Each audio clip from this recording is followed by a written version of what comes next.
rebellious best, when you had ideas to change the world, and it was a time when your relationship with your parents, let's say, was wasn't in the best working order. Let's always work in progress. Let's just put it that way. And it makes teenage years all the more complicated when you are from an Indian background, Indian family background, because there are cultural differences between you and your parents as well. I want all of you to reflect a bit for me on this. I mean, tell me, sir, your teenage years growing up, what's it been like? Is it an easy ride for you, or has it been a slightly? I've always lived in the south of England, which has been a very white community. So I've always been the only Indian person that lived in the area. Yeah. So there are some challenges. There are still areas like this in England. Yeah. Mainly in the south. So usually I used to encounter this. Mainly, most of the schools I went to were predominantly white.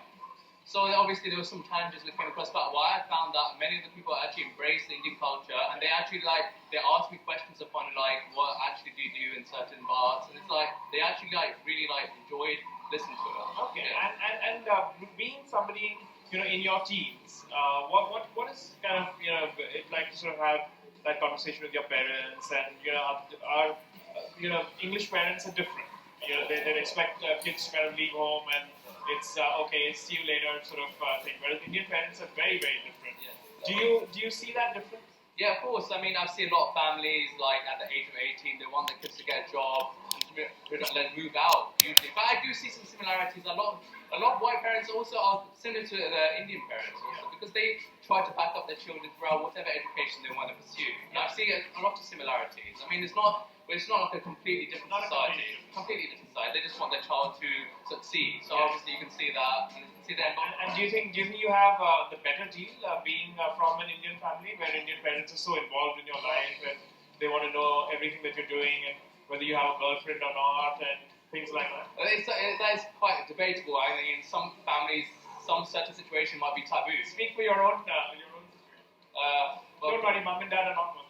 For example, I have a girlfriend, and it was very difficult to bring up with my parents because obviously they want me to start to focus on my studies. They don't want any distractions. So bringing up was different. I know in many white societies that wouldn't be an issue. Yeah, and you bring it up, it would be something. If ease, their parents would accept it, and that'll be the end of it. But with my parents, they obviously want to know more about how much. So they know, they can do a risk assessment, whether their child is actually going to be completely thrown off the rails, or is going to stay on track towards his career. So after the risk assessment, what is the assessment for you? Luckily, the girl that I am going out with, she's Indian also. There is very low risk. Low risk. What about you, sir? Growing up, especially your teen years, easy ride, difficult ride? Well, it was quite a smooth ride here. I mean, with all the cultural background things, basically all the things that happened here, my parents didn't really enforce me to do anything. Most of the things that I do are through choice, whether how much involvement I want within religion, that is pretty much how I choose it to be, and they don't mind. There are no points of difference at all. You'll just get along 100%. Yeah, most of the time we usually get along 100%. That's a really lucky scene, where parents and a teenager is getting along. Maybe you'll have your rebellious phase later on in life. Maybe so, but at the moment we haven't had the controversy yet. Okay, and tell me, this whole thing about growing up, in an Indian family, do you think that's a big advantage for you, or do you think of it as a liability? Well, to be honest, I mean, I can't really tell the difference between an Indian family here and just any ordinary family here.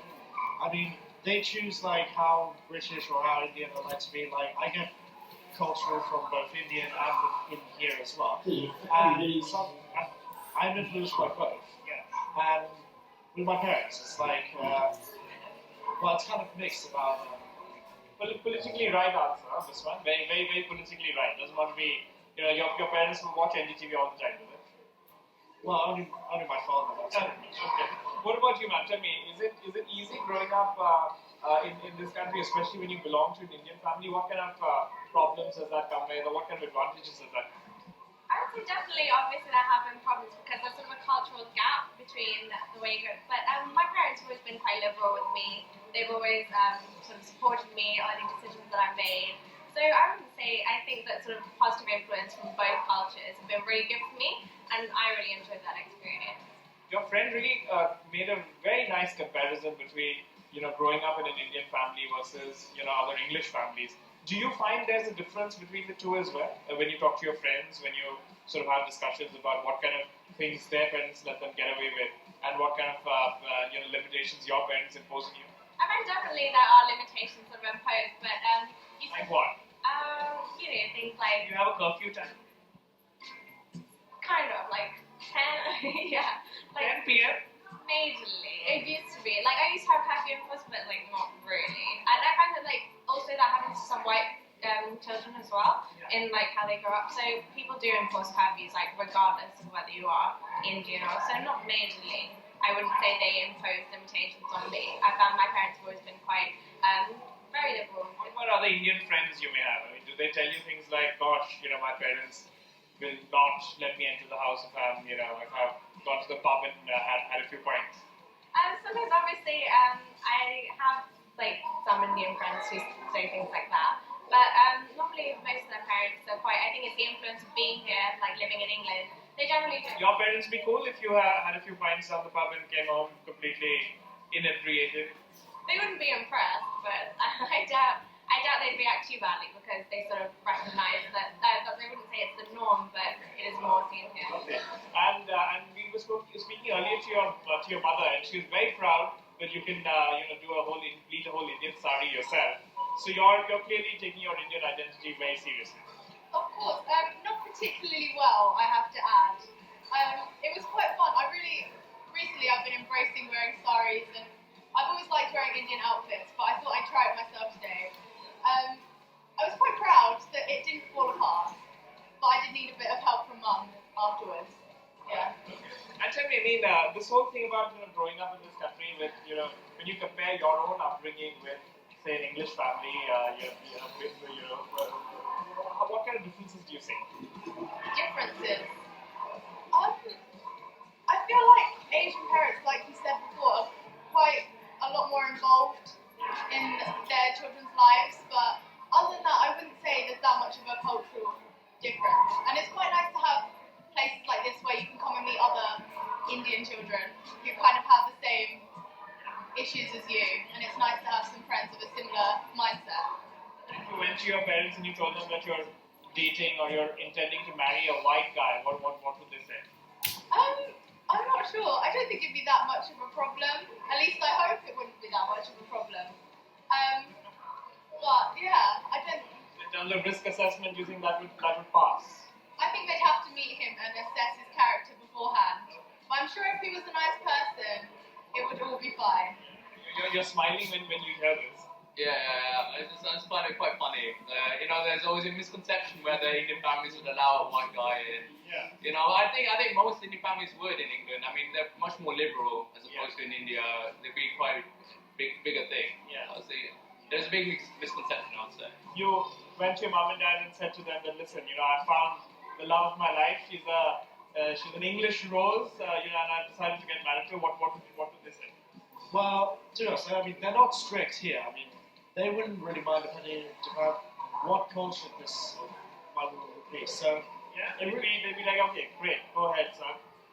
Yeah, I mean, they should. I mean, there's always that thought in the back of your mind where you feel like, what if they are strict within the inside? But with confidence, you're able to understand that they accept what you choose. Okay, so you will get them on board, you're saying? Yeah, I believe so. How would your parents feel? Be honest. I think generally, maybe they'd be a bit skeptical at first, but I know once they've met this person, as long as I was a good judge of character, I'm sure they wouldn't mind doing something. And we've spoken a bit about the kind of the difficult aspects of growing up in an Indian family. Before I wrap, I want to ask all of you to very briefly tell me the best bit about growing up in an Indian family here in the UK. The best bit, the thing that you think is a real kind of takeaway from all of these years of growing up in this country. I'll start with you, ma'am. Tell me, what's the best bit about growing up, apart from being able to pleat a sari? What's the best bit? That's a difficult question. There's so many good things. The best bit? I don't know. I don't.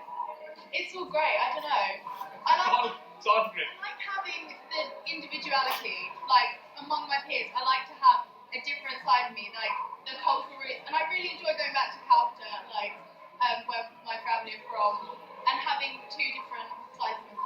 special city to go back to and identify with. Okay, what about you, sir? Well, I kind of like the idea of like mixing cultures in a way. Like, for example, like Indian food is Food, yeah. Yes, the food, Indian food is beautiful, but like it's kind of like a great thing that I like to like mix up, see different cultures with here to make yourself feel a bit more unique. Okay, what about you, sir? One thing which is a real takeaway for you.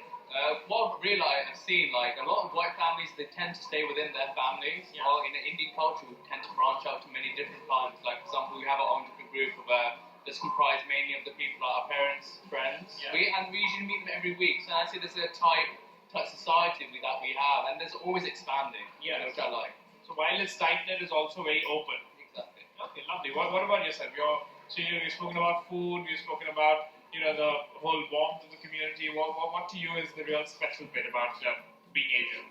I think to me it's sort of the cultural identity you gain from it. So from being an Indian girl growing up in England, you sort of really get the best of like both cultural identities, and I think that's been very important to me. I think it makes you more broad-minded, more tolerant, more accepting of everything. What else? We've covered that, the whole thing about fusing cultures and things like that. Anything else about your own kind of Asian identity that you're really proud of? I think sort of the family life. I think your family is sort of, I think especially in Indian culture, it's very important to you. Not just your immediate family, but your extended family as well. So I think it's very important. And are you able to pleat a sari like that? I would need some help from my mum, actually. So, not totally. Meet Bob and Doug, not the best at DIY. Bob's got plumbing and drainage plus with HomeServe. And you...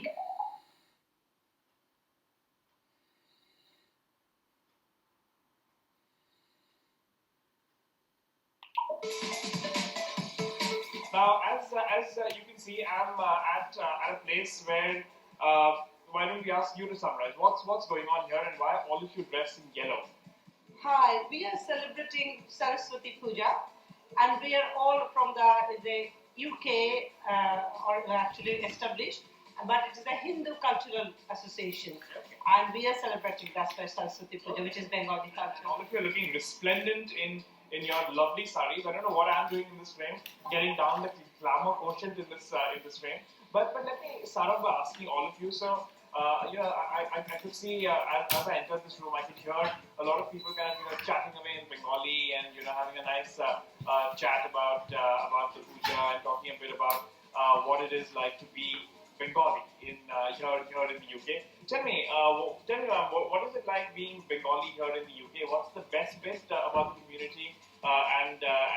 Do you get to come to a lot of events like these where all of you get together and have a nice chat in Bengali, remembering Calcutta and talking about Rasgullas and all of that? Yes, of course. I think that is the thing that unites us and that provokes us to do all these things so that we kind of maintain our culture and heritage here in UK and have the sense of togetherness together. And what's the best bit about being Bengali? What's the Bengali community here in the UK? What's the best bit about it? Fun and eating. Finally, wherever you may go in the world, Bengalis will always be fun community and into eating. What about yourself, ma'am? Something that is you think is the real strength of this Bengali community here in the UK? Bengali qualifies Mishti, I would say. So it's a lovely, sweet community, and I'm very proud to be a part of the Bengali community here. I enjoy myself thoroughly at all these events. It's absolutely wonderful to be a Bengali. Lovely, fantastic. What about you, ma'am? What do you think is the real strength of the community? The real strength of the community is that we all celebrate together here, and if you call one Bengali and if you didn't call another one, they'll get unhappy. Why do you call me? So we all like to be all together and celebrate whatever we do, birthday or puja, as we are here today. Anything, if somebody probably, I shouldn't say this, passed away, so somebody will be there for you always. So that's Bengali. That in itself is a big strength, right? I mean, everyone kind of comes together and is able to kind of help each other out. Tell me, and all of you have a connection with Calcutta, isn't it? All of you, as a spiritual and the real kind of capital of being a true Bengali. Tell me, how do you all compare Calcutta with London? I'll start with you, ma'am, first. How do you compare the two cities? I think both the cities are very vibrant, Calcutta is so much busy and vibrant all the time. It's home, London is home away from home. So London and Calcutta are very, very similar. You want to cast your vote for one of the two cities, which one will you go? That's a very difficult one. I do love Calcutta. All my childhood memories are with Calcutta. But London has given me my livelihood, my lovely friends. So 50-50. 50-50, absolutely. Okay. We usually don't allow 50-50 on the segment, but we let that pass. What about you, ma'am? London or Calcutta? Of course, I would love to go to London, but I think London is my, at the moment, priority. But at the same time, we love India. Every year we visit India. So yeah, Calcutta is the same, priority for me. And do you see any there's any kind of similarities at all between the two cities, or anything at all that reminds you of Calcutta in London? Actually, we have got so many friends here, and that's why we don't miss Calcutta that much. Because every weekend we meet with all these Bengali friends, and we are busy with some kind of cultural program here. Every weekend? Every weekend we meet. Having a really good time. Honestly, having a really good time. Well, what about you, ma'am, comparing the two cities? I think we are trying to make London a vibrant city as Calcutta. That's what is our quest for. And if you compare it, yes, Calcutta is out and about, very vibrant.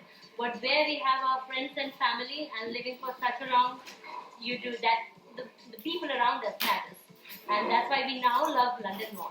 Probably we are more settled into the London culture. So two votes for London, I can say safely. 50-50. Well, what about you, man? It's all eyes on you. Okay? Which city? Well, I wish I could bring the Calcutta in London, so I have all friends, all family all together. But it's not possible. That is not possible. So we have to go for London because my children are brought up here, and we are sort of. We miss Calcutta obviously, but now that's why we are doing all these puja and trying to become more part of the community. So children, next generation, also become like Bengalis, and that's why we all doing all these things. But so which of the two cities are you casting your vote? Oh right, okay, it's very very difficult. That's why I said it's very difficult. But as my children are grown up here now, I cannot take them in India, honestly. Yeah, so I have to go for London. Oh, very good. So three votes for London and 50-50. Okay, and just before we close, I don't think it's possible at all to ever finish a conversation with a group of Bengali people without talking about food. So I mean, you have to talk about food before you speak. Tell me, ma'am, in your books, what is your favorite all-time favorite Bengali dish of all time? And is there a place in London that you know that you can actually go and get this place? Actually, we have got very good restaurant around in this area. One is Indian Essence, which is actually Atul Kachar is one of the chef, and another is Tamasha. So we love food, these two places. And your favorite dish? I think I will say mutton biryani. What about you, ma'am? Your all-time favorite Bengali dish of all time? I'll have to talk about my husband's favorite. His favorite is Ilish Mach. So he likes that cooked in mustard. Okay. And I'm a Gujarati, so I'm a vegetarian. But I still am very fond of rasgullas and all Bengali mishtis. Rasgulla. All-time favorite, all-time. Well, what about you, ma'am? Your absolute favorite dish? Yeah, I would say mutton curry. I love mutton curry and obviously rasmalai. Rasgulla rasmalai. That's my favorite. Gosh, my mouth is already watering, but we will have to continue with this segment. Tell me, ma'am, your absolute favorite Bengali dish of all time? I think I'll go for Mamsha Jhol and Bhat. That's the essence and spine of the Bengali culture. That's what we do here on Doshimi, on Durga Puja. Yeah, we make it in a huge scale and we serve it to everybody. And the taste of it cannot be matched by any restaurant food. Believe me or not. I'll take your word for it only if I get to, if it passes the Rahul Joglekar test. One word to describe the Bengali community in the UK. What word was that? The 18. Very cultured. Okay, what about you? I think we can still speak Bengali. That's the thing. We don't miss our language. It's language. Vibrant. Do tell us if you know of any similar Bengali addas like this, though I'm sure your adda will not compare with this adda. This is really, really very active, very people with lots of enthusiasm and a lot of energy who come here. Do tell us, if you were to describe the Bengali community in one word, what would that word be? It's oftentimes when you're really little and you're growing up in an Indian family here in England, it's difficult to make sense of what's going on. Why is it that your mom and dad go and attend pujo every few days, and also meeting up with other Indian friends? But a lot of, and that's why oftentimes bringing up kids, especially when they're very young, telling them about India and Indian culture can be a bit difficult. It comes with its own challenges. You're nodding as I'm saying this. Tell me a bit now about being able to tell your kids about India and Indian culture. Is it easy? It's not easy at all, and I think that's why cultural occasions like this is really helpful, because we try to instill a little bit of India here.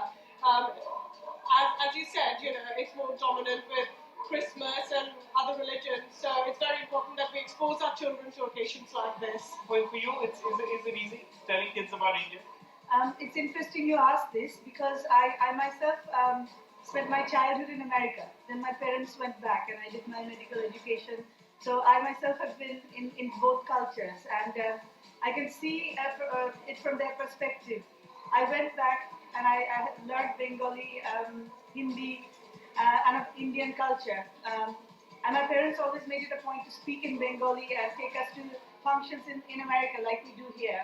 But I think nowadays, coming back a second time around with my own kids, things are a lot easier. There are many more Indians than there were when I was a child in America. Many more. There's TV. There's NDTV for example, and Star, and on Sky. Many media and many more people as well. Many more people. Yeah. And many more people who, for example, my children used to go to an Indian culture club every Friday and learn about Indian culture. And our friends met together in a meditation group where we did not only Hindu meditation but Buddhist, talked about Sufism. So there is that kind of mix, and while it is tough, it can be confusing. You're saying that because of media, because there are many more people out there, it is facilitated. Let me ask the kids a bit.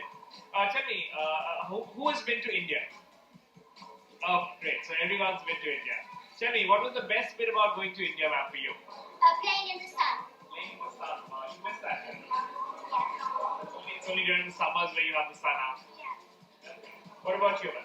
The Taj Mahal. Oh, lovely. Great experience. Why did you like the Taj Mahal? Because it's really big and really nice. Would you like to live in the Taj Mahal? Yes. Yes, you'd like to live there? Very good, very good. I mean, it's slightly difficult, but you can always have dreams like that. Tell me, what about you, ma'am? Best bit about India? I like the mangoes and the fruit, and I like watching the movies. Mangoes and movies, and just like me, I love mangoes as well. What about you, sir? The best bit about India? I like going on the rickshaws because it's much more different than England, where you just driving cars. It's fun to see, especially when you have a lot of things and you're sitting on the rickshaw and the guy starts moving quickly, you get a bit startled. And were you scared at all when you went into a rickshaw? That gosh, For you, I know that I will change.